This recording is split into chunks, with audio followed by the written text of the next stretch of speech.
ఇది మా ఊర్లో ఉన్న ఆంజనేయ స్వామి టెంపుల్ అనమాట. అంటే మా అత్త వాళ్ళ ఊర్లో ఉందనమాట. ఇది చాలా ఫేమస్ అనమాట. ఇక్కడనే మా చిన్న పాపకు గుండు చేస్తున్నాం అనమాట. ఆల్రెడీ మా పెద్ద పాపకు చేయించడం అయిపోయింది. ఈమెకు ఒకదానికే బ్యాలెన్స్ ఉందని చెప్పేసి ఇంకా శనివారం అందులోనూ కలిసి వచ్చిందని చెప్పేసి చేయిస్తున్నాం అనమాట. యాక్చువల్లీ ఇక్కడ మా ఆయన వాళ్ళకు కూడా పుట్టు వెంట్రుకలు అందరికీ ఇక్కడనే తీసిందంట మా అత్త.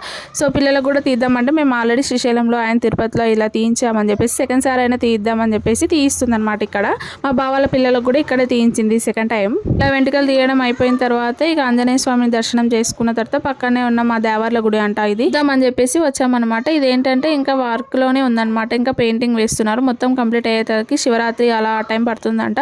అయిన తర్వాత పండగలాగా చేస్తారనమాట. పెద్ద దేవర్ల పండగ అని చేస్తారంట. చూడాలి. నేను కూడా ఫస్ట్ టైం అనమాట. ఎప్పుడు చూడలేదు. పెళ్ళైన తర్వాత ఫస్ట్ వచ్చే పండగ ఇదనమాట. ఇక్కడ ఇప్పుడెప్పుడో పెళ్లికి ముందు చేశారు. మళ్ళీ ఇప్పుడు నెక్స్ట్ ఇయర్ లో చేస్తారేమో చూడాలి. ఇక మొత్తం కంప్లీట్ అయిన తర్వాత చేస్తారంట. ఏమో లోపల అమ్మవారిని కూర్చోబెట్టడానికి ఈ విధంగా రెడీ చేశారనమాట. కంప్లీట్ అయిన తర్వాత కూర్చోబెడతారంట.